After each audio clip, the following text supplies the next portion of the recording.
This is Sean from Smile Empty Soul, and you are watching The Anthony Rogers Show. Hello. Hey, how's it going, guys? It's going. You're here on the Anthony Rogers Show? Whoa. Hey, we're here with Fox from Dexter and the Moon Rocks at Rockville in Daytona. What's up, y'all? It's Funny Man from Hollywood Undead, and we're watching the Anthony Rogers Show. Hey, everybody. I'm Jared from your favorite band, Bowling for Soup. You're watching the Anthony Rogers Show. Hi, I'm Matt. I'm Jake. What's up? I'm JB. We're August Burns Red, and you're watching the Anthony Rogers Show. Hey everybody, my name's Art. I'm Freddie. And we're Everclear. And we're watching the Anthony Rogers Show right now. What's up, good people? This is Jesse Beach from Kill Switch Engage, and you're watching the Anthony Rogers Show. Hey, I'm Ricky. Play guitar in Dead Heat. What's up? I'm Chris. I sing in Dead Heat. Drums, Yogi, Dead Heat. What's up? I'm Taj. I play bass in Dead Heat. And you're watching the Anthony Rogers Show. Go driving super fast. Welcome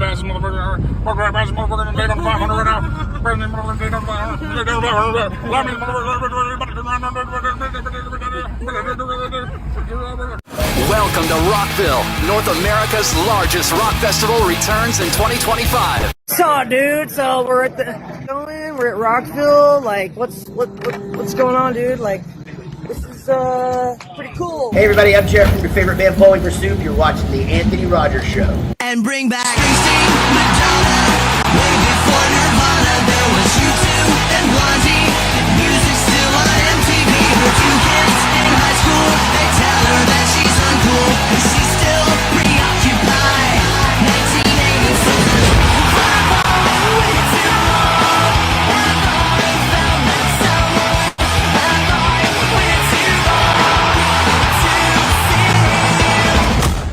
So, okay, Bowling for Soup has been like a staple in like pop punk for about 20 years, I'd say. Yeah. What is the secret to your like longevity and staying relevant?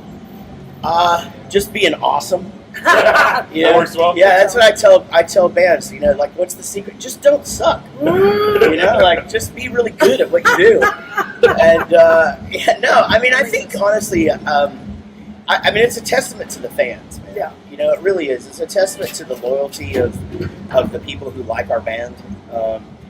And, you know, I mean, most of our fans are lifers, you know, people that have been listening to us since they were kids, and now their kids are listening to us. And so I think that's a big thing. And then, you know, you have to stay, you know, as my friend Pam Grace from high school used to say, in tune with the toms. You got to stay in tune with, you know, you know, you got to content create. You know, there's a lot of aspects to it. It's not just about, you know, making music anymore. Just having young kids though?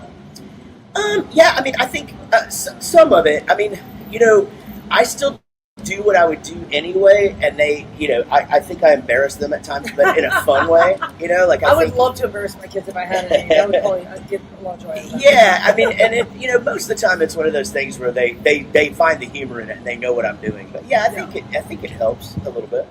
Is there like a song in your catalog you're like, I can't believe that was a hit? I didn't think 1985 was going to be. That's interesting. No, I thought Almost was the song. I mean, and, you know, it was a hit, but I just thought, oh, Almost is the song. And we did 1985 after we had recorded the album. And I was like, yeah, I mean, it's all right. You know, I mean, and now it's like our signature song. But I had no idea that it would be, I mean, you know, like, we're lucky, you know, it's like Lit, you know, they have My Own Worst Enemy, you know, and Everclear has so many, and I'm just naming bands that are here, but Red Jumpsuit has their, when you're a band and you have that one song that's going to be around forever and ever and ever, you know, like, and we got one, and I would have never thought it was going to be that. That's crazy. That's a huge song. I mean, big, yeah. It's almost as big as Stacy's mom. Almost as big as Stacy's mom. I know. My friend thought you were Stacy's mom. I know. Also. Everybody does. Everybody does. It's like, you know, and it's. I mean, it's. Again, some of these lifetime fans think I wrote Stacy's mom. You know, it's like. No, I was telling you you're up next for the interview. He goes, "Oh, Stacy's mom." Yeah, Stacy's mom. That's a banger. I told everybody that's so funny, man. I love it. You have more listens than Fountains of Wayne does at this point. You think on it? I don't think so. You released a version of it, like the. We did. So after it started happening, you know, people started showing up to our shows and.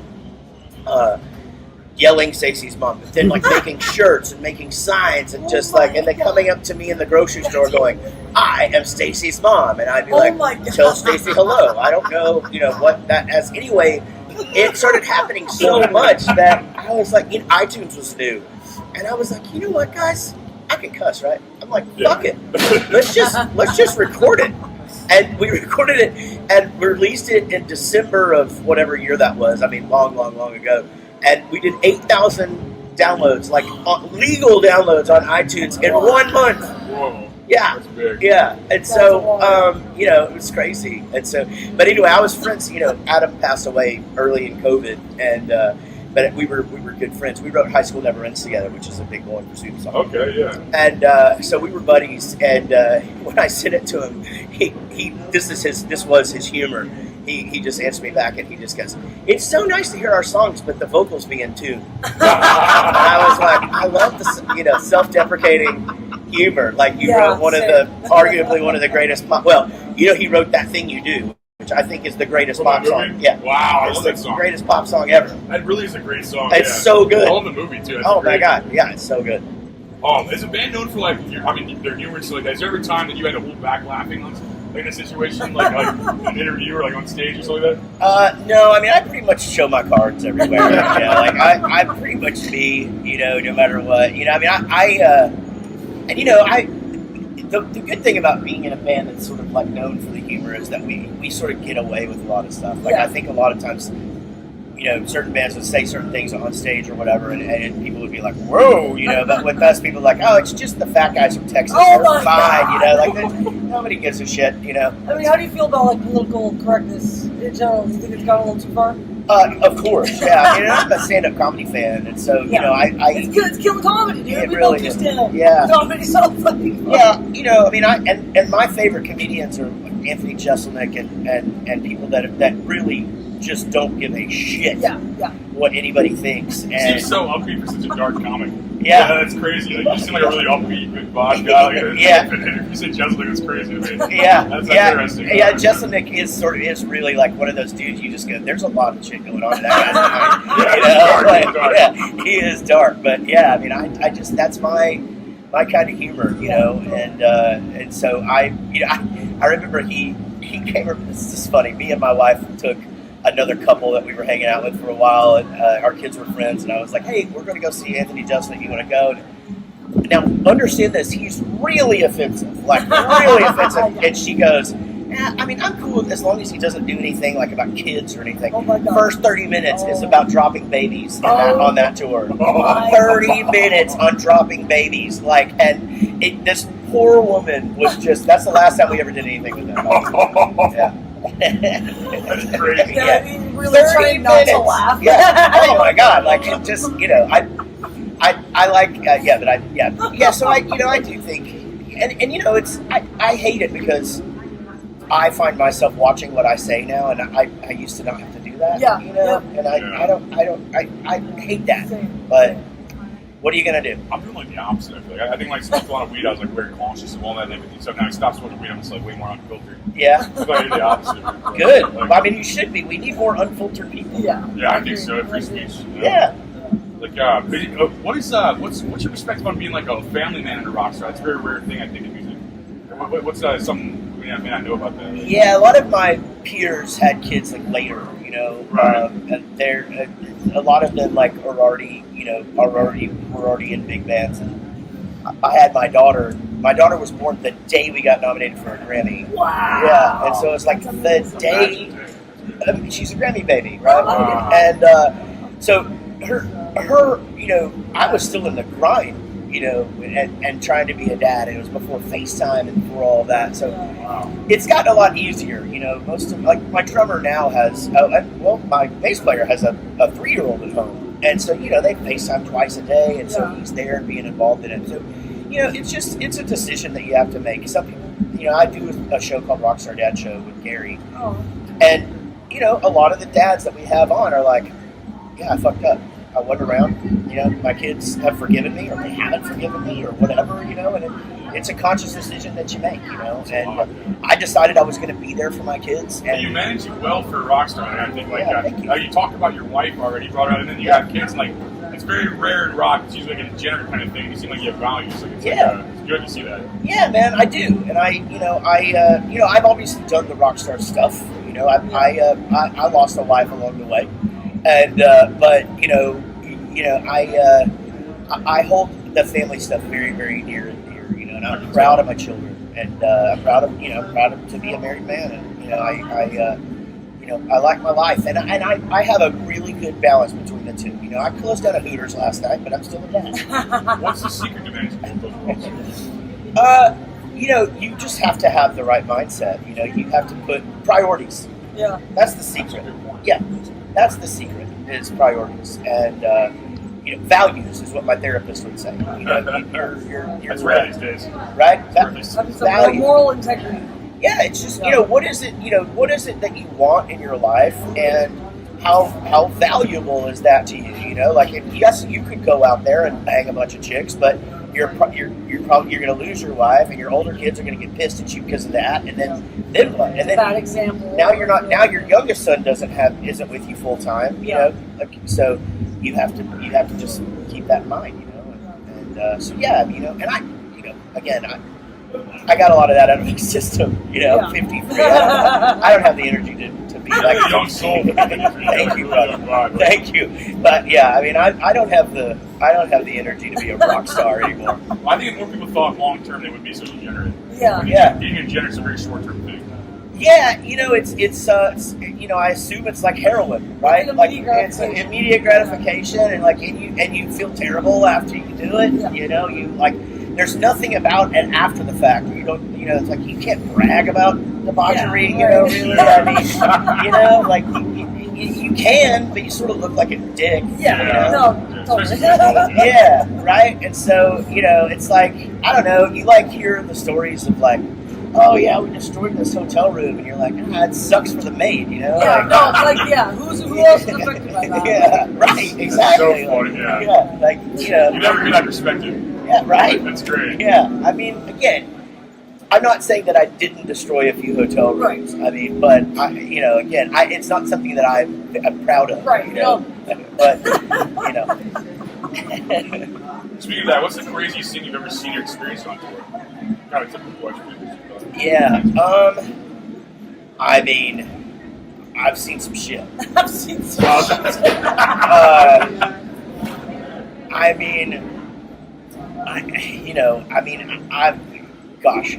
you name it. I've seen it. I think the craziest thing I've ever seen is Hamburg, Germany. That place is wild. It is like there is no. It's like if the devil lives on the earth. He's for sure Hamburg. What are some examples of that? It's they have an Amsterdam red light district and shit, but there's no rules. It's just the Wild West. Wow. It's it's crazy there, but it's like Thailand. Thailand's the craziest place I've ever seen. Yeah. You were in Thailand too? We were in Thailand, and Gary, my drummer, we're just kind of standing there on the corner waiting for somebody to come out of a building, and he just goes, and some of these lady boys are the hottest chicks I've ever seen. Oh my God! And I was like, damn. Yeah, man. These dudes are some hot chicks. These dudes are some hot chicks. Yeah, damn. Wow. But that's, I go back to that. Thailand's the craziest thing I've ever seen. Thailand seems nuts. I haven't been to see Because it's you go in, every bar you go into, there's something else where you're just like, there's something I've never seen before, and it's a wild place. What bands influenced you, what was your inspiration that made you want to be a rock star and want that life? So it's funny that this is a funny question to get asked now because remember I'm an '80s kid, and so the rock stars of that year are like cartoon characters now because what got me into music was Ozzy Osbourne. Okay. And now he's this sort of wee, his music's on Trolls 3, you know what I mean? Wow, It's like my kids know the words to Crazy Train. Yeah.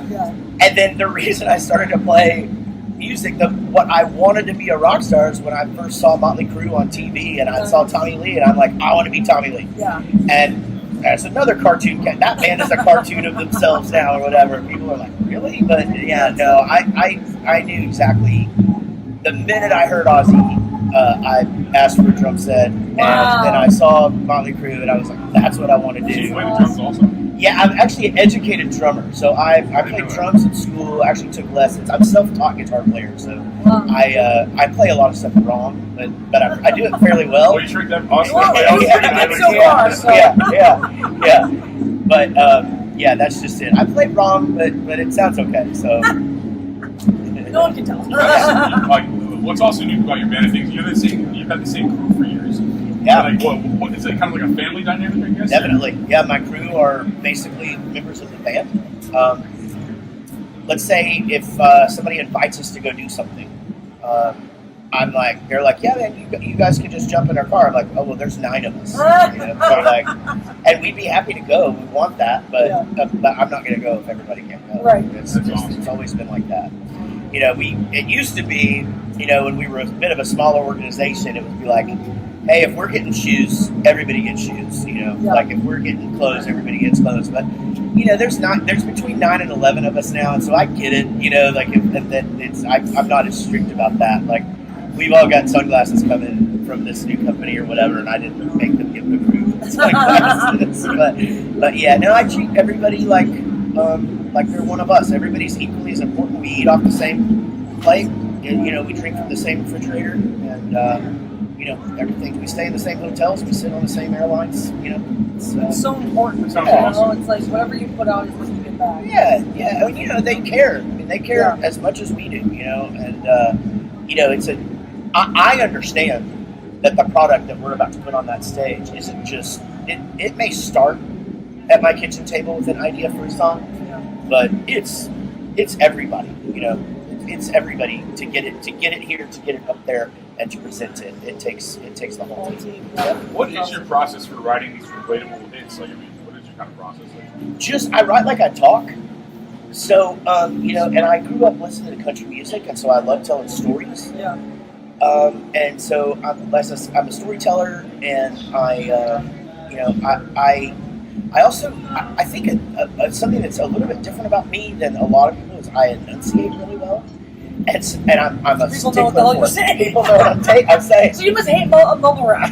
I'm sorry, I literally cannot say. It's not my favorite what the fuck thing. are they talking about? I can't understand. It's not my favorite. No.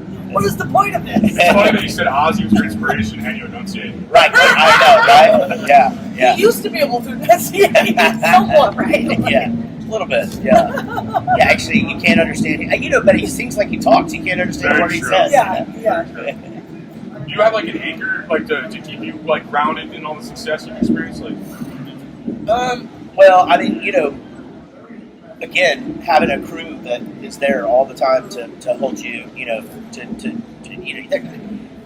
don't know what it is. I've never really felt like I'm above anybody. I've just never had that. I don't have that in me. I don't know what it is. I'll go to say. But I level of humility. Oh my God! Yeah, I just staying successful. Because if you're a dick, everyone's gonna be like, "That guy's an asshole." Yeah. They don't really want to work with him. I don't want to help him. Like, I know. And sometimes when the dicks make it in the industry, I'm always really surprised. How the fuck did they get through the door? It's a talent to humbleness ratio. The talent supersedes how you can be that. I guess you'll put up with longevity. this. You're not gonna have a guy like you decades in the career though. I feel like you're gonna have temporary success in it.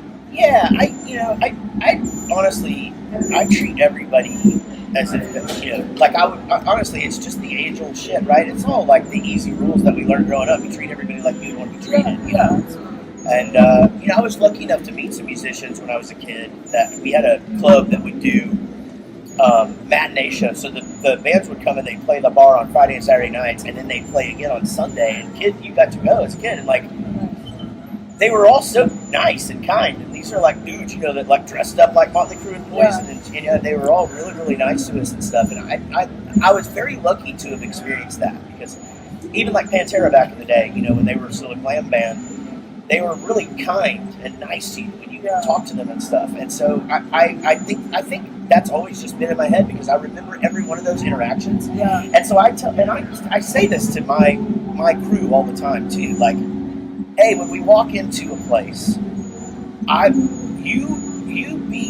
when we leave there, I want them to tell everybody that we're their favorite band that's ever been there. Yeah. And 9 times out of 9, that happens.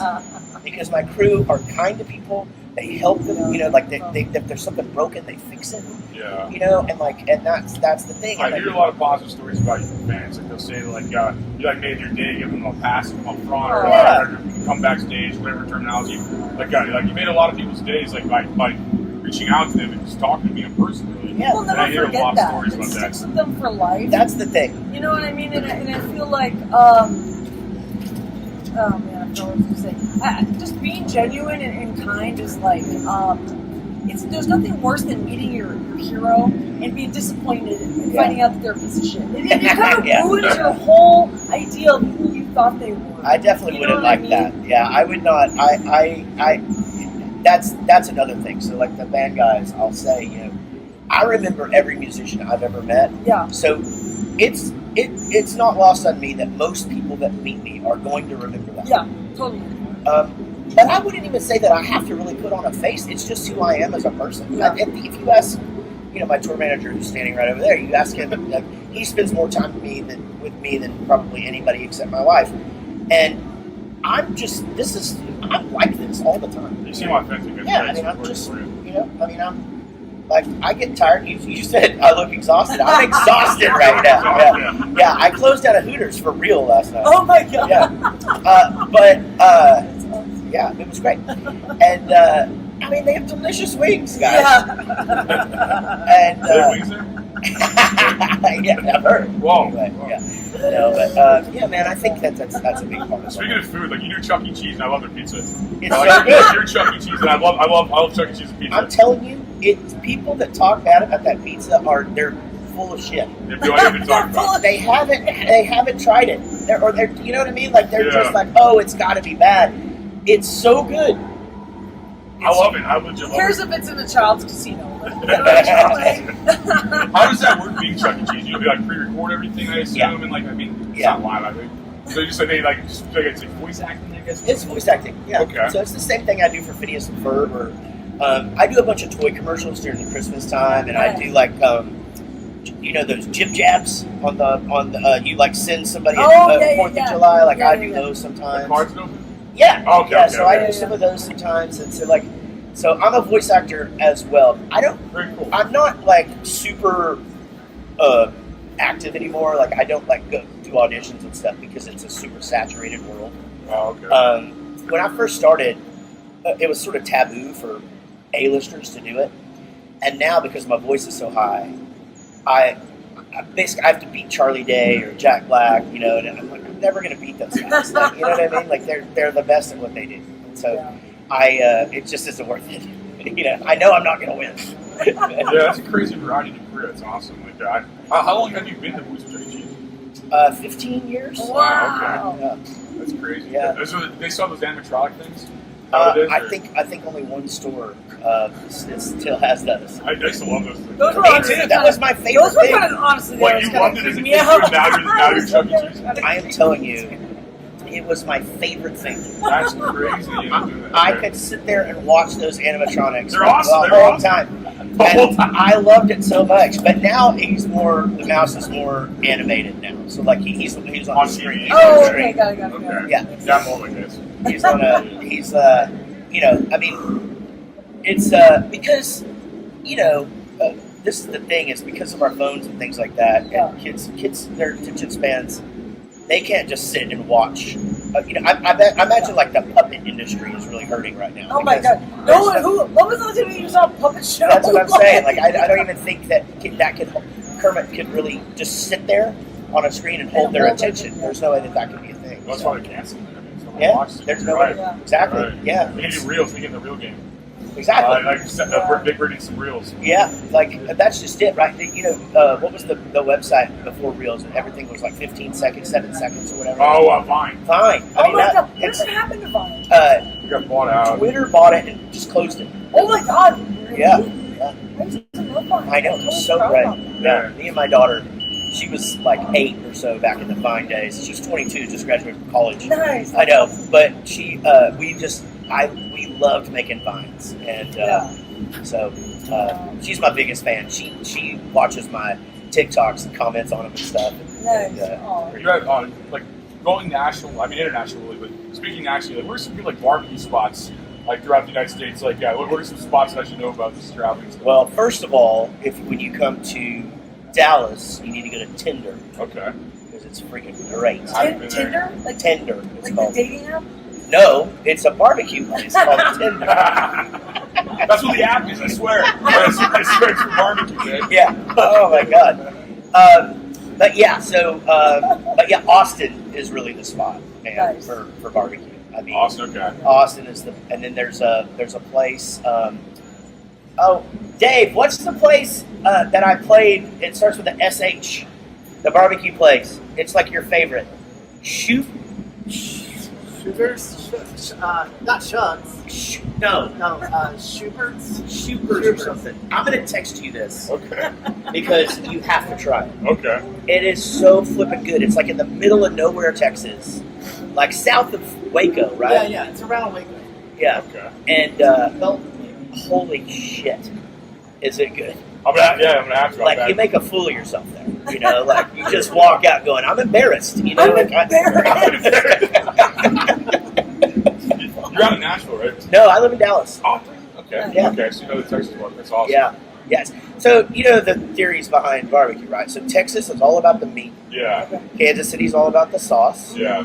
And Memphis is about the rub, and then the Carolina is about like the vinegar and stuff like What's that. your favorite Kansas City spot?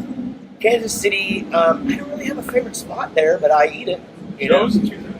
Is that good? I like Joe's one, and then like I love Memphis barbecue. It's one of my favorites. Memphis? Yeah. Yeah. Like even like Deal Street has like piggies. Yeah. The whole place smells like bleach, but like the food's so good. Yeah, it's good. Yeah. Yeah. Now though, it's hard because you don't know whether to get hot chicken or go to barbecue. You know, when you're you know, because the hot chicken is so big and like all of Nashville and Memphis. And That's stuff. what I was going to ask about hot chicken next because I thought you're from Nashville. What's up? You know, like, what's the best hot chicken you've had? Man, I like actually. So it's and you know you mentioned like, you know how like, so you seem like a kind of guy that likes like cheap pizza, right? Like me too. Me too, right? So like it's like the more gourmet it gets, you're just like, it's. I mean, all pizza's good, but the portion's too small. I'll go like this 360 bar, so like that's like this tiny burger. Yeah. Like that was like $30 for a tiny burger. Yeah. Like I like gourmet sliders though. Like I do like some St. Louis sliders. is that good spot there. Like $6 sliders are like really good. I love that. I have a theory about burgers. I think they taste better smaller. I don't know why. You know, like sliders are freaking good. They're so good. I had sliders at Hooters actually before I came out here too. Cool. I had a Hooters downtown in St. Louis before I came out here. We had the sliders last night, me and Rob. I got the quesadilla, and he got the sliders, and then we do split skis, so we can have two different things. So we divide it up. That's awesome. Dude, is there anything that's around here that we maybe not brought up or that you want people to know or something before we get out of here? Hey, go follow Bowling for Soup everywhere. We got new music coming out. We got a live album, a pop punk covers record coming out, and new music. And follow me everywhere, JARET2113, or I'm on TikTok as Jarrett Reddick. And you can check out my country band as well. And Nice. you know, and these guys are awesome. Oh. Yeah, unfollow me and follow him.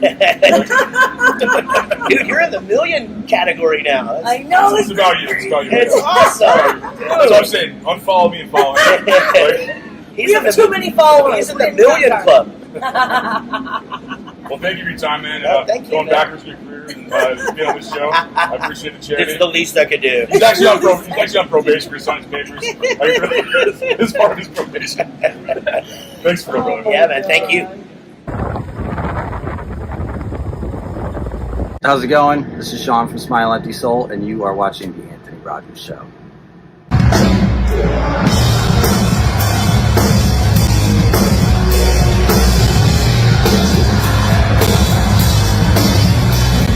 Your lyrics often hit on alienation, mental health, and society's dark side. Are those your biggest inspirations today? I think so. I mean, you know, those are topics everybody deals with, so it's a relatable thing to write songs about. You know. Do you write songs more to vent or to connect with people, or both? Vent, definitely vent. Yeah. And you're one of the bands that stayed like DIY for a long time. Like, what's the biggest lie you were told about making it in the music business? Well, shit, the biggest lie. I don't know about lies, but I don't know if I would call it making it what we've done either. You know, we've been able to do some things, but we're still on a kind of lower level. I almost don't even really consider us part of the music industry at this point. We do music, but we aren't really incorporated in a lot of music industry things or ways. You know, we're label-less, and you know, I'm our manager, and we mostly do our own tours. So we're kind of like just kind of doing our own thing. You know, You're like the only humble rock star. well, I don't know about rock star once again, but I appreciate it. Was there a time you ever thought Swamp Thing Soul was like done for good? I mean, there were definitely times. You know, there's been a lot of hardships doing this, and you know, as dark and hard as things have gotten at times, I knew we could keep going. It's just how hard you want to work.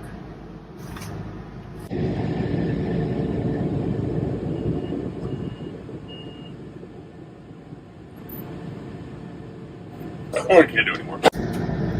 How has your songwriting evolved from the first album to now? I mean, I think it's just matured, you know, lyrically and musically. You know, as you do anything in life this much, you kind of grow and learn and evolve. And I mean, we still sound like the Smile Up Your Soul from back in the day, but I just think we've matured a lot. When you're writing, do you think about how it'll hit live? Definitely. Yeah, I mean, I want the songs to translate from record to the stage. Some don't, and then we just end up not playing them ever, and that's not good either. So, is it more about that, or like what feels right in the moment, like for you writing? I mean, you just kind of take everything into consideration all at once, or you try to. You know, it's like I said, you want the songs to translate to the stage, but at the same time, there have been songs that I've written that I knew wouldn't be in the live set, but still were just cool in some other aspect, and I still track them. I've done a lot of acoustic stuff, like online and like shows like that. Do you prefer like a raw, stripped down performance, or the big like electric vibe you guys do?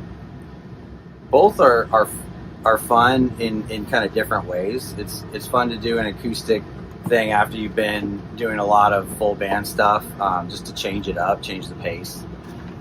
So I appreciate them both for different reasons. Your first album had like massive mainstream success. How do you look back on that now, with like everything you've done since in hindsight? You know, that was so long ago that it's like almost a different lifetime. So, you know, I've settled into the fact that we'll never have that kind of corporate backing ever again. So we'll never be in those places that we were in. And I look back fondly at what we had at one time, but I'm also, you know, happy with what we're able to do now. Is there like a song that like fans still love and scream and stuff that you secretly wish you never had to play again?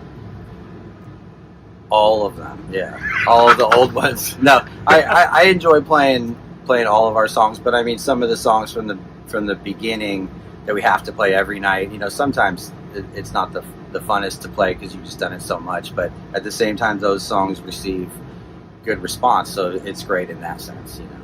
How do you define success now versus when you first started out? Paying the bills. Getting those paid. If Smile Up Your Soul was starting like in 2025, what would you do differently? I wouldn't even. The way that you make it now is so different than the way that you made it back then. I wouldn't even be able to do it. Everything now is just based on being able to work social media, and I'm a dinosaur and really bad at that. So back in the day, it was all about. Back in the day, it was all about playing live, building a fan base, handing out demo tapes. Believe it or not, that's how old we are. And then trying to get that music to you know, a label or somebody that can sign you and get a record deal. These days, you have to build so much on your own via social media. I wouldn't be able to do it. So, super honest.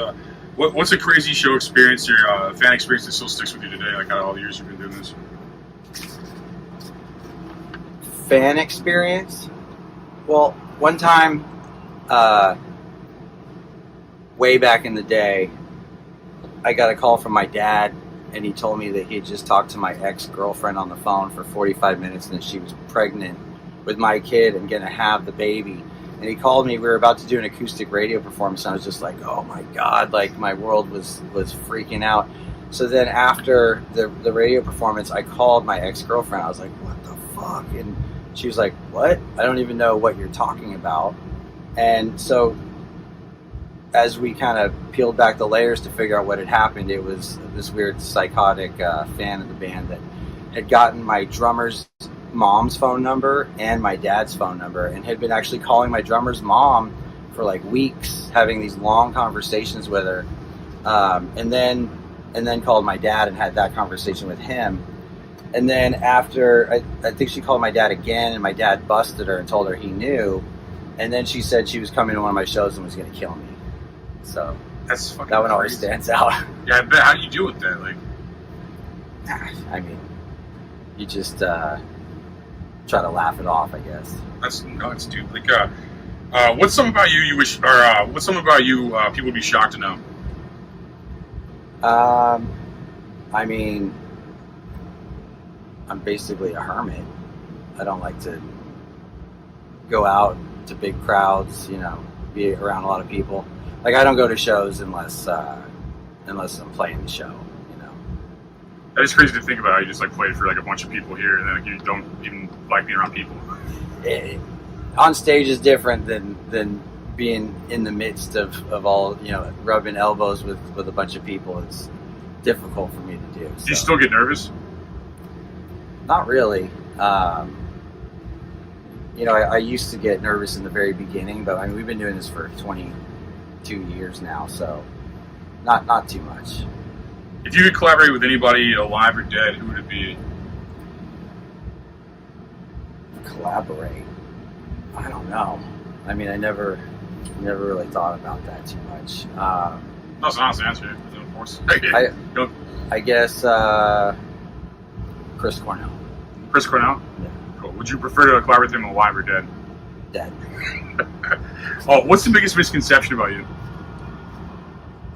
I don't know if there are misconceptions, but I don't think people talk about me or think about me too much. So. Do you believe in the American dream? Yeah, absolutely. You can do this here, you know. I don't think you can do this in Iran. So, glad to be here. That's awesome. What do you think happens after we die? I think our spirit lives on. I think that there are other planes that our spirit ventures to. I hope, you know. Do you have anything you want to say that I didn't bring up that you want to tell people watching this? Check out our music. We got tons of it. More than most people realize, because we don't have that corporate push behind us, and haven't for a very long time. So hit up our Spotify and all those other spots and check out our catalog, because it's extensive. Your favorite song, in my opinion, is Vultures. That's like my favorite song. I think I've told you that before. Like, what was going on when you wrote that song? We were in the midst of a battle with our record company, our original record company, and it just felt like we had released one record that was so successful, and then things kind of turned sour, and it just made me feel like all these people that you kind of thought you formed friendships with are not true, you know. Those friendships aren't really friendships, and it's just a business, and that inspired the song. I'm backstage in the media lounge interviewing rock bands, so suck my dick. Hey, how's it going, guys? It's going. You're here on the Anthony Rogers show? Show. So we have some awesome fucking questions to ask you. You guys look absolutely incredible. I know, I'm sexy. Terrifying at the same time. Drop dead sexy. You're like, I woke up like this. Yeah, no, I do. Rolled out of bed. When bar coffee. When Gore finally conquers Earth, what's the first law you'll pass? Laws? We're gonna pass laws. We're gonna make that mistake. Pass gas. Yeah, both things. First laws, there are no laws. There'll be a bowl That is actually the correct answer, so thank you for that. There'll be a bowl at the door. Leave what you got, take what you need. That's pretty much what we're gonna do.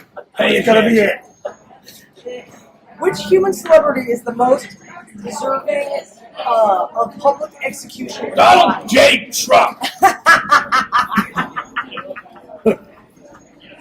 Okay, that one warmed it up. What's that black van doing? That's my rape van. We pick up little kids, Don't put that on video. If aliens land at a Guar show, would they join the band or run in terror? Oh no, they run. Oh yeah. We have still There a are some few friends. There's a few friends. We pissed a lot of people off, right? It would probably be an immediate bloody battle on stage. Yeah, most We likely. would win. Yeah, of course. Yeah, of And then we course. would take it out on the crowd. Yeah. That's an amazing answer. What's the worst smelling thing you've ever thrown at a crowd? Trozar's underwear. Yes. Nice. Wow. Yes. After he soiled it multiple times. He also ejaculated into it on the way out to the crowd. I think that's what happened. He ejaculated and undergarments flew out. It sucked up his Shut asshole. And then a week later, he was like, "What the? Oh, Pooh! Yeah. And it hit a poor kid right in the face. Wow! Face just melted. It was just nothing but skull and eyeballs and his tongue going. Yeah. Wow! Oh, but he made it. He He made still- it. He's still alive. He stayed. Stayed. Not a bunch of merch. Yeah. No face, got a lot of merch. Good. Okay, Guar's been around for decades. What's the secret to staying this creative and insane for so long? Just clean living. Eating our vegetables. Yeah. Your vegetables? Got it. Okay. Eating our Wheaties, doing our push-ups, getting up at 6 a.m. 12-ounce curls. Yeah, curls. Lots of curls. Lager curls. And then just onto the curls. Yeah, under the curls. And baby meat. Baby meat. Fresh. Baby, Human okay. veal. Fresh stem cells. Note Every that. day. Write that down. Baby meat. Fresh Okay. stem I'll cells. have to. Human veal, I'll have to especially go back to that. trailer park babies. True. They eat a lot of bad junk food. They're very sugary and sweet. You're like crack babies, dumpster babies, like pretty much. Well, crack babies are real skinny, not like me, Just not- but you get that crack. Okay, Yeah. well, Sort of I mean high. that's also kind of. So it's like if you're hungry, go for a fat baby. If In you're Florida, high, you know, eat the a crack's crack baby. pretty fun. Yeah. There you go. It's crack. It's good. Crack central. They're easy to open. You pull the head off. Do you ever worry that people miss the satire because of all the gore and chaos? We don't satire. I'll have to ask Anthony about We're this. just gonna these keep questions. killing everybody. They see satire where there is no satire, and then they miss entirely the satire that is there. Yeah. Okay. And okay. we wholeheartedly don't give a shit. That's the best answer, I think. Thank you for that. What's the most effed up thing a fan has brought to a show or thrown on stage? Ooh, is it the baby shark? Baby shark. We got a literal baby shark. Yeah, do a baby shark and Oh my god. like a real baby shark. There's been cups of urine. Cups of urine. Wow. Bags of feces. Straight up golden showers. Bags of Like, feces. you're like, normally I charge for that, but thank you. Flatus caught a full-on loogie right in the mouth one time. God, that's upsetting. I jumped off stage and beat him down. Oh my God. Dad was spitting on me. That is rude. I warned him. I said, one more time, I'm going to come down there. And he couldn't, and I saw he couldn't resist, and he spit on me. And I whooped his ass. Wow. That It was must have glorious. been humiliating. It was glorious. And then he came back, and we ended up hanging out all night. And he bought beer. And he's like, We are in here. Hey! His face was all fucked up. I felt bad about that bad. but did you feel bad? I'm like, Enough to did you get a feel beer bad? out of him. I felt bad that he showed up and I had to hang out with him. Oh my But god. he made it better with beer. Yeah, he bought a He case bought and a all half the of beer, beer. so there was that. So we ran out and he went and got some. Yeah. That's amazing. Well, Okay. thank you guys so much. Thank for you. coming on Thank the you. Rock Thank Show. you. Appreciate you. Thank you. Fuck, you ain't nothing. Whoa, what is all this garbage? You guys doing stuff without me over here? Come on! Ah, typical! Our pig! Get out of here, you. Cake cupcake, man. The dolphin rape came that way. Yeah, Oh my god. He's actually got a dolphin girlfriend named Dolly. I don't talk about Dolly. God Did you know the shark that was thrown on stage?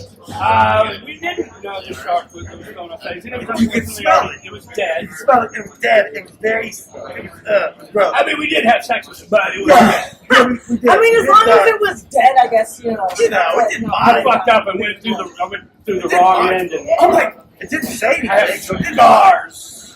Hey, we're here with Fox from Dexter and the Moon Rocks at Rockville in Daytona. Okay, so a couple quick questions. I was reading a little bit about you. I find it really interesting. So you were teaching baseball at a Christian school? Close. Okay. I played baseball at a Christian school called Abilene Christian University. Got it. And then I sucked so bad at that, they politely asked me to stop. Oh my god. And I was like, you know what? You're right. So then I went. It was Division I, to be fair.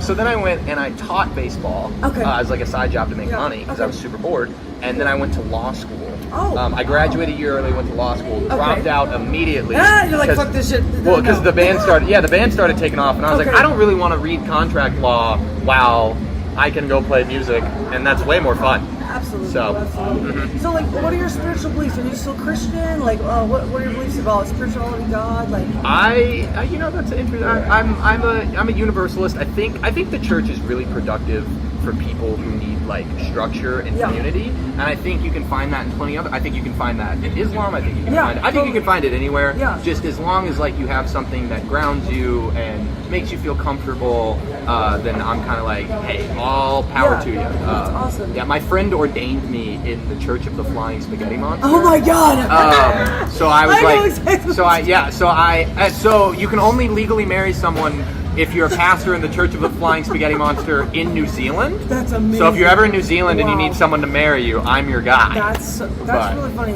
My stepdad growing up was super atheist. And so he told me all about the Flying Spaghetti Monster. And then on my dad's side, he was Christian. So, you know, I ended up being a witch. Oh yeah, that works. Somewhere in between, Yeah, hey. like, you know, I still have a relationship with God and, you know, and Jesus but you know, I believe that there's truth to every religion. Absolutely. I don't think there's really one that's right. I think they're all right. I think God is quantum. He could be all of them simultaneously. Sure.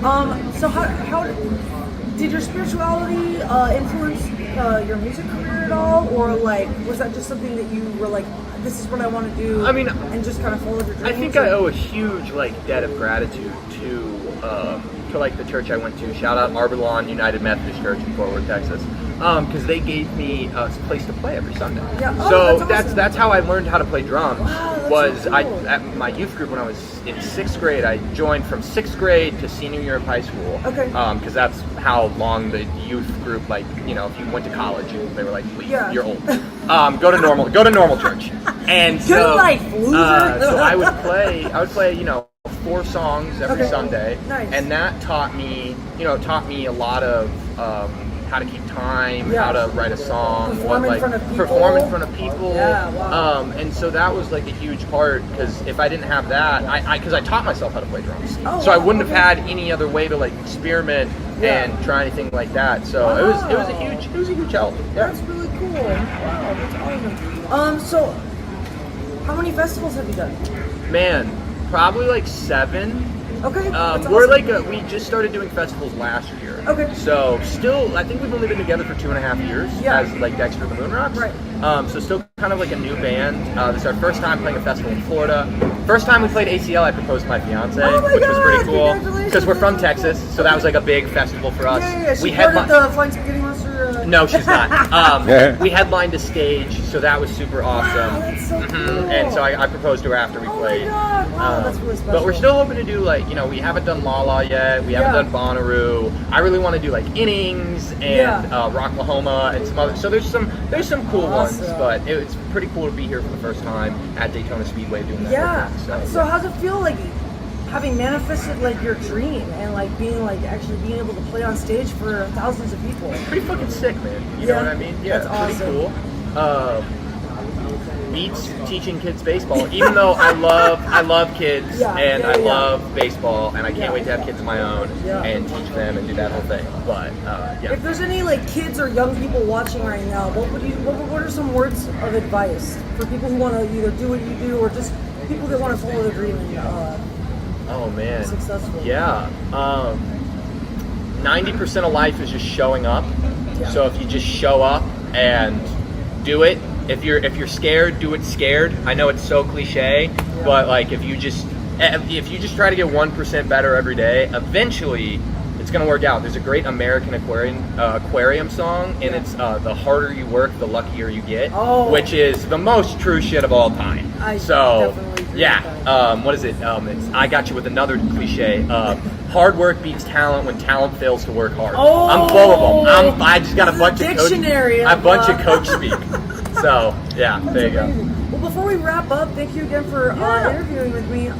Is there anything you want to promote, plug, any new music, any new tours? Or Yeah, we just released an EP called Happy to Be Here. It's got 6 songs, super amazing. We're on tour all over the place this entire year. We have headlining dates on the West Coast. We're playing Warped Tour. Nice. We're headlining a stage in Richmond at Iron Blossom Festival. That's so cool. And we're also opening for the Red Clay Strays, Cage the Elephant, and Whiskey Myers. Cool. And what's your social media handle? At @the_Moonrocks. Cool. So you can find us on all platforms there. Awesome. I'm Kevin. I'm Peter. We're Candlebox, and you're watching the Anthony Rogers Show. Thanks to get everyone back with you for interview here. I appreciate it. No problem. This is kind of a typical question about like Far Behind. We'll get to more questions. Like, when you wrote Far Behind, did you know that was going to be a hit, or was that just like another song you at the time? I think we knew it was special. I mean, it's the first day that Marty, our bass player, came to try out for the band. Our last bass player, Harry, left, and so Marty came in and he brought that lick as a bass line. And it's a guitar part. So we just kept working on it. Jam about an hour. Yeah, he had the bass line, and we just sat around dinking around. And so Scotty had a beat. I started fiddling with the guitar parts, and was like, "Oh, that melody's good. Let's start the song with that." And it just kind of happened. And we happened to be in Mother Love Boat's old rehearsal studio, and Andy was a friend of mine. So initially the lyrics, now Andy had to be in the church band because the song's written from the perspective of Harold. Okay. So obviously after he passed, so it's kind of just a way to say, hey, this person was really, really special. And I think we knew it was a special song. I don't know until it was done, that we knew it was going to be somewhat, if it had a chance again. We had all of our friends saying, dude, that song. And every time we would play it live, at every show, you just see people go, what is this? Because it was a different song for that era of music out in Seattle. We're very much like a Journey type of band. Like we have that arena rock sweetness to our music, and also dark great riffs, and that wasn't something that was happening in Seattle. So I think it really stood out, and that's when we probably knew that, okay, we've got a really special song. Did you know somebody would be asking you a question about that 30 years later? I love that it is. Thank God. That's awesome, though. Yeah, it's great. I mean, it's literally you pinch yourself every day when you're in this position because we're going to play for 30,000 people today.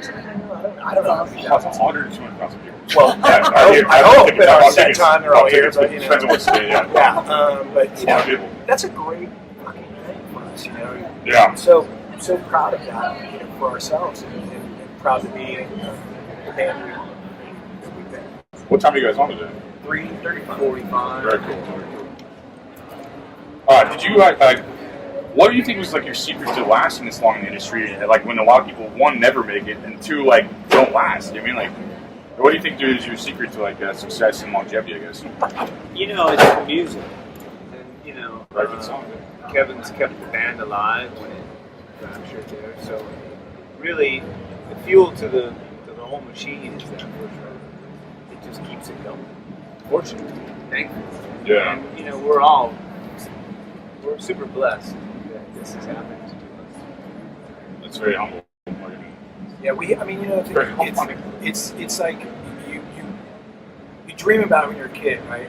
Every band, everyone's going to say the same thing, but when it actually happens, you're not prepared for it, and you're thrown into this world that you have to learn to live in. And if you can't stay focused on what it is that got you there, you lose direction. And I think for us, is even though we had missteps here and there, we continued to make the music that we make, and we had the break between 2000 and 2006 because of everything that was going on with Maverick and Warner Brothers and trying to get out of the You deal. signed the docs, so I forgot about that. Yeah, we were the first band. So going through all of that, we had to kind of sustain ourselves as a band, and so we went and worked on different projects. But we continued to stay focused on what Candlebox was in the hopes that it would come back at some point. So when it did in 2006, when that stuff came out, we were able to reignite that kind of moment for ourselves. And I think that was really kind of one of the things that allowed us to continue to 2000 and to up to today is that Best Of record, because people had kind of forgotten about the band. So when it came out, and I know it sold very well. So maybe that's kind of what allowed us to kind of get back out here and do this. But then again, it's always been on the live shows really, really good. So we keep people interested in the show. We throw weird songs here and there. We try to keep it interesting for ourselves as well. So maybe that's what. Have you guys ever had a moment on stage where like this isn't going well? Like, oh yeah. Like, are you kidding me? There's some stories on that. Like, we had a show at Mud Island in Memphis, and Pete just lost his mind because we had a monitor guy that was just fucking show. He's just an asshole. And we were on, so Blur's on the show with us. Oh, Blur, it was that band, the singer just died from in hospice. That one guy told me the world is going on. Oh, Smash Mouth. Yeah, Smash Smash Mouth. Mouth. Blur, Fiona Apple was really weird. We were in the headline. And this guy was just, I don't know if he was drunk with our monitor feedback, and he just completely destroyed the stage. Because it just went that bad. Like, it was like he went first for his calves, and he went to the drums, and Damon Albarn's over there going, like, he loved it. And the Smash Mouth kids that wanted to yeah, he's ready to kill me. Our manager was John Reese, this big guy who used to work with Guns N' Roses. He's like, you just settled down, kid. And Pete he took the whole stage out. You look hard to piss off. Well, back then, tequila was involved. Okay. So, Tequila, she's yeah. What kind of tequila you drink? I don't drink it anymore. What did I'm done. Whatever was there, really. Oh, you're Wait, yeah, whatever. Are you in recovery or? Just Yeah, I haven't had a drink in 23 years. Awesome. We were just talking about recovery. Oh, good for you. You're lucky you didn't die. I am lucky to be here. Yes. Honestly, Yeah, the fact that I've almost died so many times is I'm glad you beyond me. Yeah, that's fantastic. How is like trauma, pain, and like even possibly addiction like transformed you as a person or like affected you as an artist in your creative process? Oh, should you? Well, for me, and I'm sure you have the same thing, is I have a lot of, I've worked through it now, but there's a lot of regrets for, when I got lost in it. Yeah. It really wasn't present in the band, and I feel like it really hurt everybody. Yeah. Because at the time I was providing a force that was needed to be there, and it went away, and so I feel okay these days, but for a long time it really bothered me. Just the shame and guilt from just I just feel like I let people down. Yeah, But, I totally get that. it was a miserable life, as you know. Yeah. So it's not a pink cloud now, but at least I know how to manage and navigate the things that come at me a lot better. Like, what helps you stay sober today? Just the thought of going back. I always say you play the movie, because you go and then all of a sudden you're in that place again. Yeah. I don't want to go anywhere near it. Awesome. Well, I still drink, but I think for me, there have been moments in the studio where the drink has been a real problem. And because you get to a stage where you're frustrated, it's not working, you start reaching for that. Yeah. And coping mechanism. Yeah, and it really is, and so now when I do records, I limit the number of whiskeys I'll have. If I'm going to start drinking, I'm like, I'm going to do 3 songs and that's it. Because I don't want to get to the point where I can't finish the track. When we were doing Arrow on the first record, this is a funny story. I was having trouble getting the point where I wanted to hit the notes that I wanted to hit, which are in the song. And we were also about 2 weeks into the record, and I was a little bit vocally beat up. So Kelly took me downtown to this place called Vogue. We had a couple of drinks in the bar. Back out to the studio and tried it. And I was so blasted that the fucking outtakes are hilarious because I'm like, I don't even words in it. You sound like me. Like, when you're drunk. Yeah, literally, there were no words in what I was trying to say. And Kelly's like, yeah, man. I'm like, oh my god. I ended up passing out on the couch upstairs and stayed the night there. My girlfriend was trying to find me all night long. Oh my god. So yeah, so I'll never forget that, and that's You're why like, now yeah, I'm like, okay, you know, that's reel never it back. You have an amazing voice, dude. You have a great voice, dude. Is there a song in your catalog you think deserves like more love from the fans? Or what's one of them, I guess? Well, I mean, all of them. yeah. What's one song you just like that's watching should just like check out and like you think deserves more love? Yeah, if someone has never heard of you guys, like what songs would you suggest? Well, I think it would be more if people were familiar but haven't done a deep dive. Right. You know, Into the Sun record has a lot of great moments in it that nobody's heard. Okay. And all of them are good.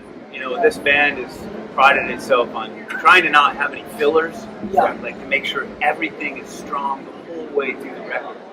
So, you know, like I was mentioning earlier, I think the song sometimes, I wish it would have gotten more attention because it's a really great fucking song. Yeah. And it could have, I think, really projected the band in a new direction. With the internet, you never know when it's something can pop off. Like you have a song you wrote 20 years ago, and like somebody, like kids find it, or someone else finds it, and it's Or an real or advertisement something. or something. That's true too. Like Nick Drake and things like that. Yeah, It's like the VW ad or whatever, and like blew up his blew up his entire catalog. Yeah, went into his trust. Yeah, that's Yeah. that's you know, there's songs off every record that you know I would like. I think that the problem with our third record, Happen Those, was Maverick was so disjointed in where they were headed as a label. They lost sight of what we were doing. And we wrote a song on that record called Happen Those, which is a great rock song. And it would have, if they would have spent a little time on that, sent that to rock radio, I think it would have taken that record a lot further than it went. But they went out with the ballad first, It's Alright, which is a great song. But it was, they were trying to get us into the realm of where Train was at, and that kind of, they thought we should go pop. The label did. This guy was taking over from Freddie. You probably don't know who that is, but the guy who's here, he took over the company from Freddie Demand, who started it. Okay. And Freddie's like, look, my hands are tied with this record. I'm leaving. Good luck. I mean, that's literally what he said to us. Yeah. Because they just did not. So we tried to take a better band like Candlebox, make you sound like Train. They wanted us to go in the direction of It Train. was more of a crashing market. Okay. You know, Just like train wreck. Yeah. Not to take sides, kind of band you guys are like legends. It's like weird to me. They would be like, "Oh, you are legends," and you like sound more like a band that's not good. Like, you're not being rude. I'm not trying to start something over it. Like that's just how I feel as a consumer. Yeah. So wait, how do those songs get on the radio? Like, do you have to pay them to get your song on there, or like, do you send it to them and hope that they put it on? Like, back how then does you that had a even whole work? team that would go out to radio and Yeah. promote it. Okay.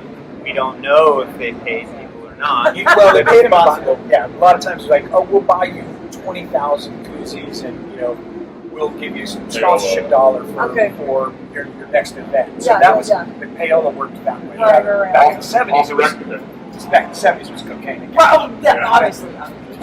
And now there's, you know, you can't do anything to get on radio. You've got to be Shinedown, you've got to be Nickelback, you've got to be, you know, Daughtry, something like that. Like, it's really, that top 20 is so controlled now in the rock radio world. And no, you know, not talking any shit. That's where the world of rock is. Yeah. And because, whatever, you know, So that cuts Sirius out XM like TV people who are not as, you know, not as well known. Well, there's Prevents great them from opportunity. even There's getting so any- many great bands that can be on the radio. Yeah, totally. But because so it's the same fucking that formula songs works over and over again. Exactly. Because that formula works. Yeah. And Sirius XM is falling into the same trap.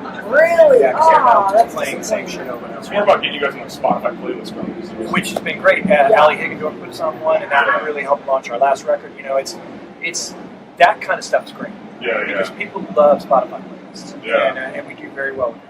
I think that's a good way to market now. Was there a moment you guys were just like, I'm done ever? Yeah. You're like every day. I'm sorry, that was good. I mean, both of us, we've had moments, you know, on tour where we're just like, I can't do this shit. I want to find it. I was on our first tour. We were driving through Montana, and I woke up early. The sun's coming up, and I was listening to Space Boy by Smashing Pumpkins. And I just literally was like, I looked out the window and was like, I want to fucking hurt. You know, because you just, the life was so fucking intense in that moment. Yeah. And we were show. And just Is it just overworking yourself? Just beat up. Gets you to that And point? then, that wasn't mental health back then. You didn't even think about that. Yeah. It was like, now you realize that these artists that are like, I need to take a break from it. Yeah. Fuck, I should have done that a million times. Yeah, totally. I think we both could attest to it. There was a time I think I had a bit of a breakdown on the Happy Fields tour. We had to cancel shows that year. Well, we were in Denver, I just couldn't do it. Yeah. I could have probably, but at the time it was just like Overexerting yourself, pushing your body too far. I was still using, I think, at the time. Yeah, that definitely doesn't help. It's just one of those moments I'm not proud of, but it happens. And you just have to. Every artist gets that. Yeah. How do you guys take care of yourself now, like mentally and like physically when you go on tour? Like, how do you make sure like you're good? Do you take breaks, or do you just only schedule a certain amount of like tour dates? Or Well, I haven't done a long tour, so he'd answer that better. But I think as people, for me, you have to have alone time to recharge. It's something that my personality needs. Exercise is a huge thing, and eating right. I mean, simple things that your body's a machine. If you're not feeding it the right fuel, it's not going to function properly. And you're going to get super tired. So you do the best you can to stay healthy, really. Are you a people person? I am, and I'm not. I was thinking you worked for somebody. I don't know why. Omnivore? I mean, you're talking about, I'm just saying, I don't prefer to be alone. I'm like, I'll be on fire, and I'm in, and I'm hanging out, and it's like social batteries just done. Yeah. I don't want to be around. It seems more like he wants to be around. I don't know. I'm smart. I don't know. It's amazing. It seems more like he wants to be around people. So you want to get out of there. I love being around people. I love going to bars and watching bands play. Like I'm a big one. You seem like one, yeah. I moved a lot when I was a kid. Yeah. So I almost has to be. I always had exactly, and I always had to become friends at the new school, right? So like I didn't meet military. No, my dad was in the military, but my dad, when we moved, it was because he worked for a salt company. Okay. And so they were trying to. A lot of the Midwest is all salt mines and stuff, so you'd have to go set up a regional sales division for them. So I went to. I think by the time I moved to Texas, I had already gone to 6 different schools. Okay. And so that being. Jim Morrison was like that too. Yeah. I was like, no one here gets out alive. But then he was like, he didn't like people. But I do. I enjoy meeting people. You seem like you go both ways too. I think. Yeah, I'll sit and talk and have a conversation. But there's a point where I shut down. You're on point. I'm not saying you're not good at it. No, I can totally relate to that. Do you think being like lumped in at the end of the grunge thing hurt or helped you guys? Like, we're not a grunge band. I don't think any of them, except for maybe Alice, was grungy. Darker, dirty. Soundgarden, maybe. Like Pearl Jam was not a grunge band. Right. It was a rock. You know what I mean? Like Screaming Trees. They're not grunge bands. But once the term took place and related to Seattle, then they were all just grunge bands. Yeah. You know what I mean? You got on that last thing of like your album came out like 93, I'd say. Like what was it, 93? Yeah. You're on that last leg of that thing just stamped. It's like how I'm part of Millennial. I hate that. It's a dumb name. It's probably the same thing with grunge for you guys probably. You weren't really you're right from the same town, I guess, but like not really the sound, right? Right. You guys ever put the L4s on out there too back then? Of course. Okay. It was Offrey. Okay. I did a comedy show there. It was like I felt like a man, like so Pearl came in the first like 10 shows. I'm like, oh god. It was crazy. So it was called the Offrey back then? Yeah. Okay. Yeah, that's crazy. Seattle's a weird town, man. So I live in Seattle. It's part of a town called City. Yeah. It is a small town called City. And now it's got a million people in it, maybe more, and it's way too small. Yeah. Are you guys still in Seattle? Or where you guys at now? I'm LA. Okay, cool. You're close, huh? What do you like it better out than your places there, I guess? Like LA and Tampa better? I don't think I can live in Seattle. I have family's there. It's depressing. And it's always. Did you go there for music at the time? I grew up there. Okay. Yeah, they were born Seattle. Did you grow up? Okay. Part of Seattle. I grew up in the burbs. Okay. Yeah. I like your tattoo for the Celtic. This? Oh yeah, that's the Led Zeppelin. This one. Yeah, that's John Paul Jones, I think. Oh, nice. Because it's also a Celtic like. They were all in their songs. I'm witchy, so I'm like. What would you say to yourself in like 1993 before your debut album comes out? Like, what did you learn in these last 30 years and advice you give to yourselves? I would have removed alcohol right from the beginning. Smart. Right away. Out. Done. Yeah. Smart. Pay close attention to your band. Be friends. Because that at the end of the day, it's the only team you have. Right? You can have a manager, you can have a label, but really, it's 4 or 5 of you against the world, and you got to pay close attention to people. You got to like, hey, are you okay? It's some things that I learned obviously over the past 30 years. Is that I still have to. Yeah. And it's important that your relationship with one another is treated with great care, because it's very easy to fuck shit up, and we fuck shit up, But luckily, we're still here. And that's the thing, and the fact that people still want to talk to us and still want to listen to our music is a testament to who maybe we are as a band and music. You guys seem really healthy. Oh yeah. You don't sean like you're approaching drinks every day and work out every day. That makes sense. Well, I'm 56 now, so I want to. I mean, apparently I'm more than 2/3 of my life, so that's it. That's not great. I want to enjoy the rest. Thank you. I want to enjoy the rest. You guys do a drink crawl? No. What's a conspiracy theory that like famous people drink like? Oh, is that what that is? Yeah. No, I was just messing really, around. that's a Hillary. Yeah. I always just want to ask famous people that makes me laugh. It's like, I think I had you on one of the podcasts yesterday. Where'd you name Candlebox? Oh man, that's that came from a Midnight Oil song. We were sitting around at our old manager's place trying to find a name. We'd been called Uncle Duke, and it wasn't working because the music had entirely changed when I joined the band. And so I had just seen Midnight Oil perform live in Seattle on the Beds Are Burning tour, and it blew me away. And I was so captivated by his performance that I was going through some of his lyrics, and I found this line that boxed in my candles where he's talking about the Aboriginal people, because he's a big supporter of the Aboriginals in Australia. Okay. It's very much like the Native Americans here in the States. Nice. And I love this line, boxed in my candles. The candlebox kind of feels warm, and it's like a light that you can't burn out. I like that. So that's where it came from. And Pete's like, well, use it for a while and see if it sticks. It did barely stuck. It had a good visual to it. Yeah. The light of a candle in a room. Yeah. It's just cool. It's a cool name too. Yeah, but there was a band in Seattle called Hammerbox. So we're like, man, I don't know. What do we do? So that's when it was like, well, we'll just check it out. And then we kept it. And they broke up. Candlebox is another. Hammerbox. Hammerbox. That's crazy. And they started Goodness. So Carrie left, and Hammerbox started Bang Goodness. Yeah, and they came and toured with us, so it came right. How do you guys remember Candlebox? Like, not just like your songs and like, how do you want to be remembered? Like say people are watching this internet like 100 years and the internet exists. Like, how would you guys want to be remembered? Really, really good live band. And you guys are, man. Yeah, I'd say it was one of the best out there. Still to this day. You guys covered a lot. You guys headlined a lot of Point Fest back around from St. Louis, and like you guys, that was like magic back then. That stuff. Like, we did one where McGuire flew in the helicopter. Oh yeah, because we got to see the game when he hit 61. God, that's awesome. Kid, man. That's crazy. Yeah. The Point Fest used to be magic, man. Like, it was a big thing. Yeah. You guys are headlined the biggest years, probably. I mean, it's still pretty good. Very good. But maybe as a kid, it was more magic than it's probably the same show. It's probably the same show. Yeah. It's like sports when like athletes became like younger than me. It's weird. Yeah. It's like as a kid, you're like, whoa. Like this is like now I'm like old and bitter. You know, but it's pretty much. I mean, you guys want to plug anything, or I mean, anything we didn't say that you want to get out there, or anything you want to be asked? Or? Keep your eyes and ears peeled because we're working on some stuff for next year. Nice. What are you working on? We're not going to tell you. We're not going to tell you. No, you have to wait. You have to wait. Stuff. I mean, it's probably hard to figure out. Yeah. We are musicians, but right. Look, we're kind of under sex toy. Surprise! A double dong. Nice. There we go.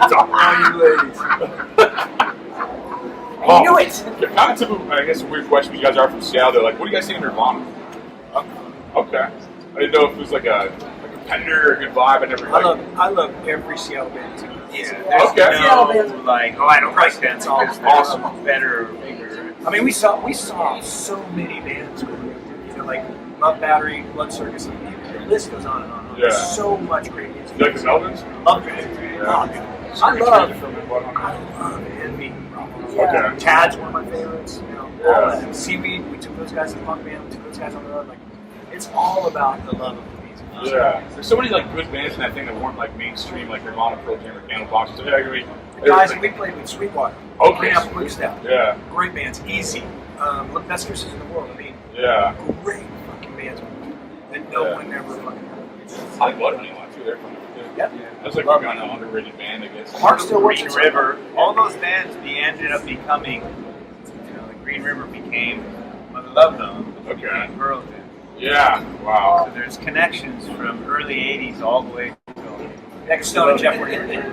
Okay. And I love Stone and I guess you and Pearl Jam are the only bands left really. I mean, out of that, it's crazy. Well, Soundgarden, I mean, who knows if a little different. Yeah, they're not good at different. They're going to rock and roll thing, and Pearl Jam's you guys the need only- anybody to sing on that. That's what I mean. Yeah, and you guys too, probably. It's like, like STP came a little after you guys too. I think they were like. No, they're actually before us. Or their first record came out a year before ours. Okay. Well, Purple was '94. Okay. Well, they were both used. The first one too. Yeah, they were. Core came out in '92. It was earlier. Okay, yeah, that's true. I forgot about Cool. Yeah, that's true. That's a great album. I didn't know it's '92 though. That's awesome. That was a great sounding cut. What are some bands that like you may not have heard of that people may want to check out or something like that? You guys are in this industry more, like bands you've either played with, or listened to, or that maybe people wouldn't know about. It's hard to pinpoint. Yeah, I just know there's one that stuck out. You listen to country at all? I do. You ever listen to Cody Jinks? I do. Outlaw rock. Outlaw country. So that's some new stuff I like right now. It's just good. Yeah, he's great. Yeah, we can rap with whatever. Like, just Well, thanks so thank much. you guys It's for. been a pleasure. Oh, our talking with pleasure. You I was guys. just gonna Appreciate you guys your come time. Oh, if you want to, yeah, Bristol. I'm like Better Lovers, which is Greg who sings with Jerry Cantrell. He's got this Okay. band with Better Lovers, which is awesome. Common Rider, Rainbow Kitten Surprise Rand's Me. great. Rainbow Kid Surprise. Yeah, so Copper great. Blonde, Cannons. Like we listen to kind of. We also listen to really mellow shit. Okay. Both he and I are like. I played a playlist the other day. What is this? I'm like, no, it's so and so. Andrew Bell out of Chicago. I love it. So it's mellow, it's chill. And that's kind of another thing where you were asking earlier. How do you disconnect from this? You go into a different realm musically, and you allow yourself to get lost in that, and it will bring you into a meditative state. Or bring you into a state of calm. You can't bang your head all the time. Don't play this back and look up some Every good now and then music. you gotta lay it down. And take a breather. That Red is so good. He's on TikTok. I'll just stare down on TikTok like 3 a.m. Love it stuff. He's way too good. I don't know how he's that good. It's like, I guess it's street performance. I guess you have to make people pay attention to you versus like spotlight. Gangster, right? Just get out there. Yeah, probably how you get good is I think you actually have to be good to get that street attention. Everybody just walks by you. Like whatever, guy. Whatever, guy. He was so good though. That's a really good. Hi, I'm Matt. I'm Jake. What's up? I'm JB. We're August Burns Red, and you're watching the Anthony Rogers Show. Rockville, how we feeling today? We gotta open that circle pit up and warm it up, boys and girls. Are you ready? Here we go!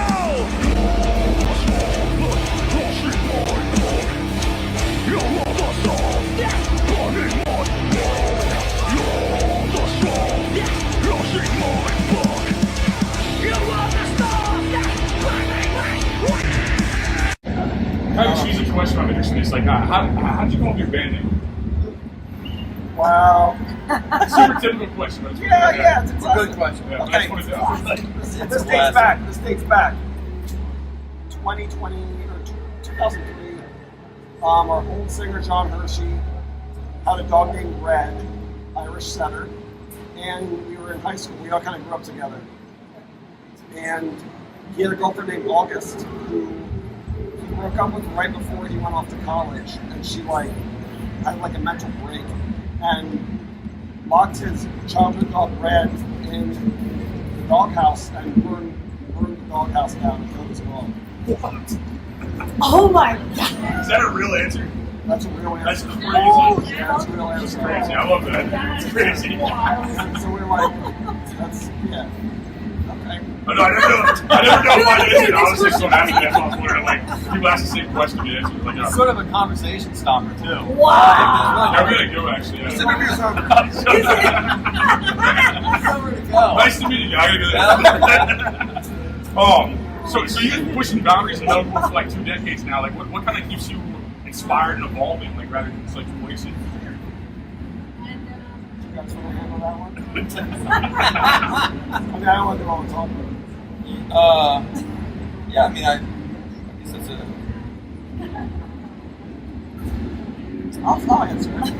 I think there's a lot of passion still from within what we do, and we're still really excited to write new music and to break boundaries, like you said, break our own boundaries and push ourselves. There's always been this almost like athletic side to metal, I think, and we'd like to push ourselves and have to almost train to be good and be able to do what we do live and stuff, and that has kept us motivated. And of course, over the years, being able to just kind of climb that slow progress of succeeding a bit more and a little more over the years keeps us motivated to just keep pushing forward, breaking boundaries, I guess, as you said. I think so, but this instrumental work's insane too. Like, how do you guys kind of like what's your writing process like? I guess. They all look at We just knew he was definitely going to need to answer that. So you're like the ringleader. Well, we're all in it together. I do. We all have our lanes. Yeah. Okay. He is a major songwriter. I do the writing. I tell people how we got our band name. The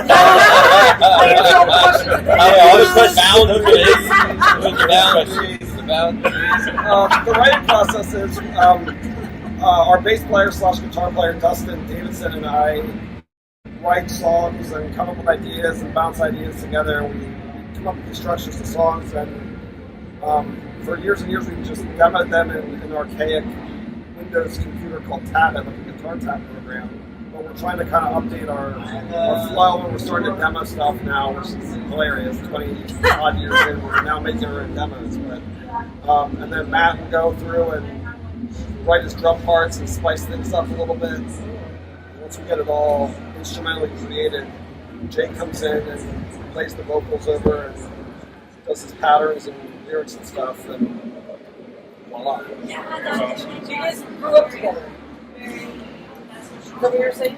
I actually joined the band in 2006. Okay. Before August had Burned Red. Yeah. Oh my God. Yeah. It's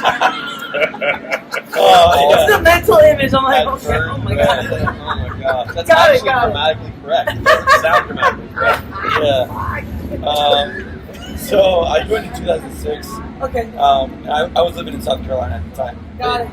Yeah, so they had released a record called Thrill Seeker and did a tour with the vocalist at that time, Josh McManus. Got it. And then he decided to step down, and I heard news of that, so I drove up to PA, tried out with them, went on a few tours, and we clicked, and yeah. Awesome. So you guys are like a little family? You guys are all really close? We all live in the same house on a farm. Oh my God! Really? So you guys are like married, basically. Funny enough, the farm that August had burned red. And so after August burned red, you guys we're like, let's move in she together. sucks, get her out, let's move in, let's go on tour. It's a beautiful romantic And story. our bassist is from Maryland. Okay. So myself and our bassist, but everybody else is from Manhattan. Okay, cool. That's awesome. Oh, yeah. What's your mindset when walking out to a giant festival like this on stage? Like maybe like things you prep for, like what's it like being on something this huge? Yeah, that's a great question. So I get nervous. Yeah, oh yeah. My palms are sweaty right now. And I'm not even kidding. This is like a bucket list thing for me to play a place like this. We've done it once, but I grew up watching NASCAR, so there's that element of we're on stage, we look up and see. Right, This is an epic venue. It's pretty wild. It's pretty dope. I'm gonna drive my car on the track this year. Yeah, that's so sick. I have no idea how to pull it off. Like, How are you? I didn't get up there. I drove on the. What car You almost did it. You're A Renegade? Yes, I got one of those. That's First time that's been on that track. That's wild. That's not fun. Yeah. Sorry, I didn't mean to. Sorry, I gotta talk about the city speedway. No, very work. So for me, it's like I think regardless of what size show it is, I feel pressure to perform at a high level because this is our job. Yeah. And I mean, we all have friends at home that work jobs that are much more challenging than this job, and I think it makes you feel like, man, I have to give this everything because I feel really grateful to be here. Yeah. And then there's also, like JP said, the athletic side of what we do, which is like we want to push ourselves and constantly do as good of a job as we can, whether it's songwriting or performing. It's very physical, like just playing rock music in Especially general, drums. like drums, and vocals, vocals, like and just performing in general. Absolutely. It's awesome. Absolutely. So it's I love that about this job. Yeah. Like I talked to a buddy years ago and I was like, if you stop feeling nervous when you walk on stage, Oh my god! so I kind of shelved that. Like that's important. Yeah. That's an important mentality to have. Totally. And it's also like, oh, I wish I didn't feel nervous about this. I wish it was just like exciting. Yeah. It's just kind of part of it. Like you feel some nerves, you feel excitement, and then when the show's over and it goes well, it's like, oh, that was the best thing ever. I feel that people do stand up, so I can relate to like every single time I go on stage, I'm super nervous. I'm like, I'm gonna go up there and play, and people are gonna fucking laugh at me. Yeah. And then I'm like, actually, I don't give a shit about it. Right. And then I just have a great time, and it's like, right. And then people awesome. laugh. And then people think I'm funny, and I'm like, whoa, dude, I nailed that. How did I nail that? Like, You guys have any crazy past photo show memories? Like that you were interested? Past what memories? Like photo shows? Oh, I have a good one. It's kind of gross, but Yeah. this was back in 2006. We were playing a venue in Jacksonville called Jackrabbits. Opening for a band called Haste the Day, who were on our label back in the day. And this was like a real hole-in-the-wall kind of spot. There wasn't like a backstage bathroom or anything. We were playing our set. Great crowd, super hot. I'm soaked in sweat. I get this terrible pain in my stomach. I totally need to go diarrhea. oh my ASAP. god! And there's nowhere to go. Like we finish up our show, and I'm like in dire straits. And I remember having to rush down the street to a Panera Bread. I didn't know this. Yeah. I've never heard this story. I made it. But I was miserable. I played great. Well, we gotta wrap up. Let's end on that beautiful note. Is there anything you guys want to plug and promote before we wrap up? Any new music? Any new tours? Well, I'll just say thank you for supporting August Burns Red for over 20 years. Absolutely. It's insane. We still get to do this. Hey, I'm Ricky. Play guitar in Dead Heat. What's up? I'm Chris. I sing in Dead Heat. Drums, Yogi, Dead Heat. What's up? I'm Tanj. I play bass in Dead Heat. And you're watching the Anthony Rogers Show. Nice. Thanks for taking the time to interview with us. Appreciate you guys. Hell yeah. Awesome. I love that I heard that you guys are, some of you guys are from Austin. Actually, I feel like it's from Austin. Hell yeah. So when I read that, I was like, oh my god, this little town that like no one ever heard of. Like, I know exactly. Hell yeah. That's what's up. Yeah, I appreciate it. So what like got you guys into music? Like, were you guys always like into like, you know, playing music, or like, is there anything that specifically inspired you guys to want to like? Did you guys grow up together, or? No. None of us really grew up together. We all like grew up in separate parts. Okay. So like, they're more LA based. Okay. Them too. He's from San Diego. So we're all kind of different parts of South and Southern California, but think to connect through the music. Yeah. That's awesome. What inspired you guys to mix like punk and metal together? It's kind of an interesting choice, I feel. I think that because I joined the band during the pandemic and they were going for the thrash hardcore, you know. And I grew up just straight punk, being a skinhead, and then so did he. So, you know, I just felt like the crossover had to cross. It's a badass mix. It had to happen. It was just natural because I guess I think it's just your guys' styles. Pretty much we all have like either a punk or a metal background, so it's like it was either maybe one or the other. Just mix both. We started off as like a crossover hardcore band, so it's like it's only natural for us to go into metal and thrash and everything else that we're into. Okay, it's just authentic. It's cool, man. Like, What are some of your inspirations? Okay. Suicidal. Yeah, hell yeah. Chromatics, Leadway. Metallica, yeah, fuck yeah. What are your thoughts like tonight going out this huge ass fucking festival shit? What are your thoughts going out there playing this shit? Like, what were they? It's hot first of all. It's so fucking hot here. Dead heat, bro. Yeah, literally. Second of all, it's crazy playing for this many people. You don't really even see this many people in normal life. This is like one of the biggest festivals you guys have played. Yeah. We did Hellfest. Okay. That was in Europe. Yeah, and then And then we played Sonic Temple last week. So I mean, Okay. that was just about as much. The warm up? Yeah, just a warm up. Nice. It was cooler too. Yeah, it was a little cooler. Cool as it was cold. So The last two songs, I had to slow down a bit. I got to slow down. Nice, he fucked this up for sure. Oh, it's brutal. It's brutal. I'm like chugging water the whole time. You guys get nervous before you guys play a show like this? Sure. Yeah, I feel like obviously none of us really showed it, but I'm pretty sure inside we were like, yeah. I bet. No, I bet. Until like half, like maybe like 2 or 3 songs in, and I was like, all right, whatever. It's always like a worry with the sound. Like playing outside is crazy. We're straight either a backyard or a little venue.